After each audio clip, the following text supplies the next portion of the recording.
Welcome to part 2, weathering.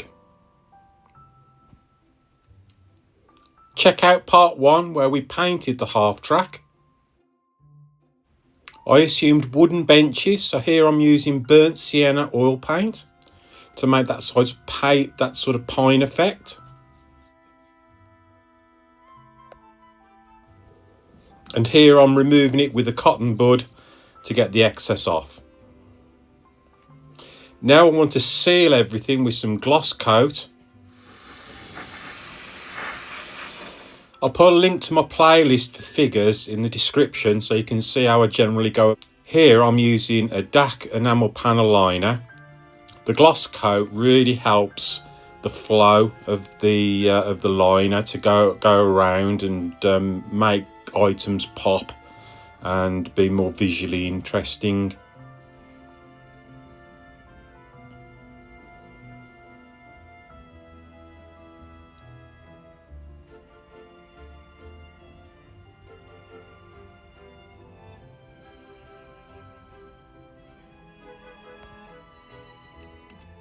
I even applied a little bit to the benches, just in the recesses, just to give that different contrast.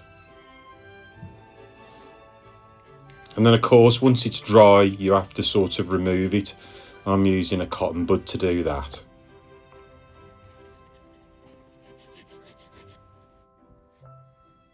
Now we need to do some dry brushing. So I've got some gunmetal acrylic paint. You could use silver if you wanted to. I've got a wide brush and I always take off the excess with cardboard because it's better at soaking it. Then it's a very, very light brush across, and anything that's raised will get a layer of the paint. I also used it on the MG42. I had seen in some of the reference photographs little chips of red primer. You can't really see it in the final build, but it's all about building layers up and having interest.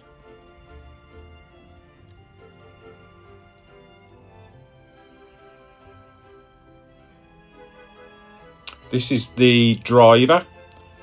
I've painted him separately on a cork handle and I'm putting him in place, and I will use super glue to actually do that.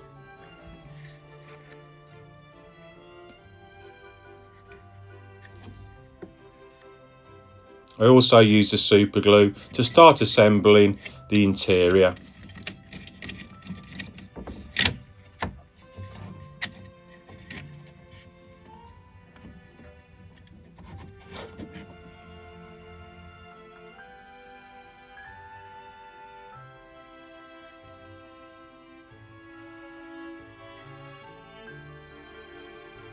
And finally, I put the top of the hull on there and secure it. So if you like the way I've sort of approached things, if you could subscribe, like, comment, share, it really does help my channel. Now I'm going to do some chips, just basically a brown and a grey together. It gives that sort of nice sort of iron kind of colour. And I use reverse tweezers and a little bit of foam, get most of the paint off the foam, and then gently go around. And I feel it's a nice effect if it's done on the sort of very edges, and to break up some of the large expanses or areas which would be subject to a lot of wear, with doors opening, hatches, etc. Time now to apply the same DAC wash that we did for the interior to the external. Now we've built it all together. Again, bits of welding, hatches, anything really to make it a little bit more prominent and to sort of stand out. And again, once it's dry, you can sort of reduce it either with a cotton bud, or you could sort of use a little bit of enamel thinner just to sort of wash it into the crevices.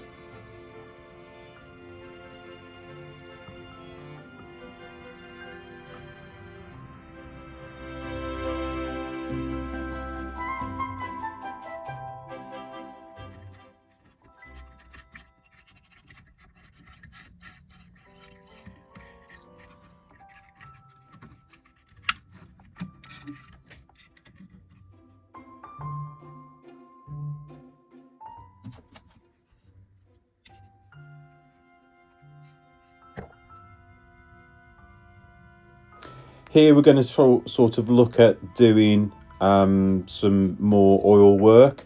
So I put the thinners on, and then I put various different oil paints, burnt sienna, white, and I do use a little bit of raw umber as well a little bit later on. And then really it's almost like streak marks, but you don't really want it sort of really being in your face. You want it to be a little bit delicate, and it goes over the decals as well. And that's part of the process of trying to sort of age them. Although in the end they still looked a bit sort of, you could see them from space, the decals.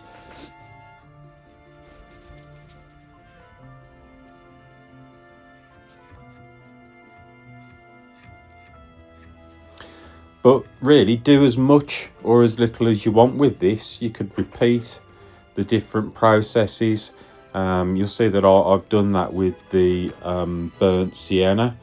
At various points I just wanted to be a little bit more rust, but just play around with it till you're sort of happy. Because you've got that layer of gloss there, it's going to protect the paintwork underneath, so you can sort of rework it quite well.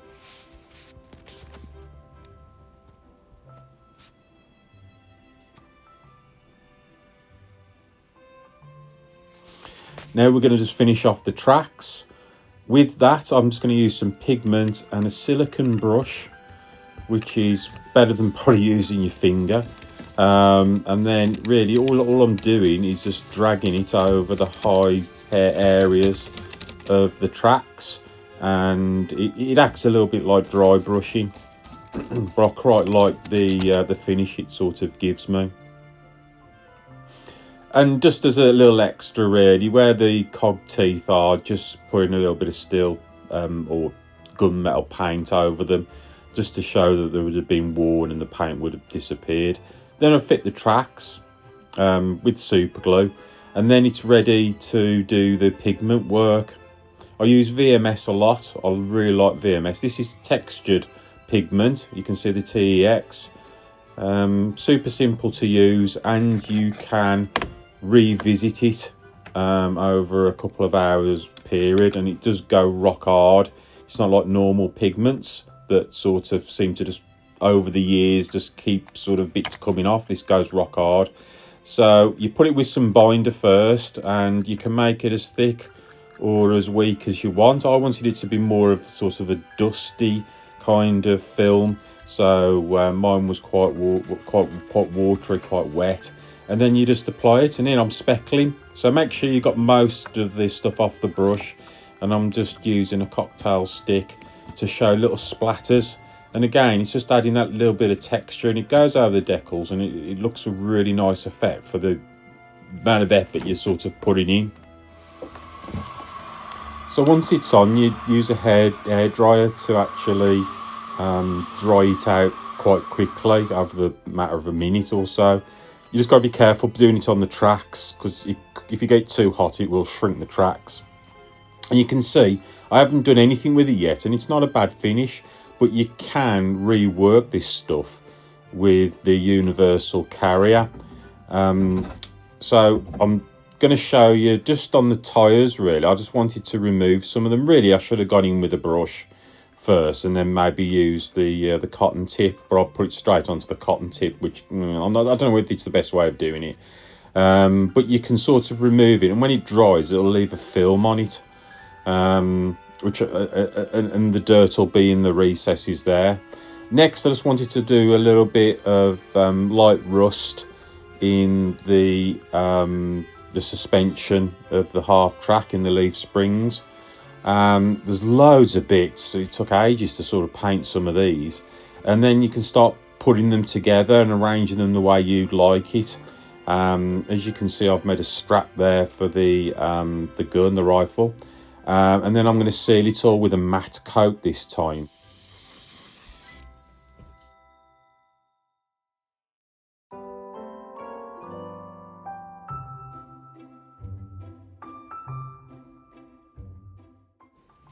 As you can see, there's quite a lot to put in there. You can play around, you can change things. But if you like what I'm doing, give me a like, a sub.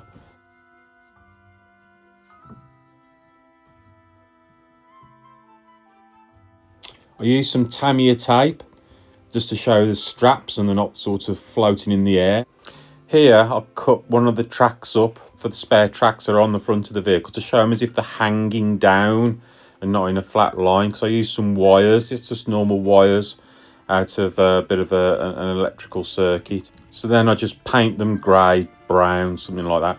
Now the shrub camo, if it was Green Stuff World, so just piece it in together with the wires and some super glue. I didn't want to hide too much, so I don't know how realistic it is, but it was a nice little effect and it didn't take long to do at the end.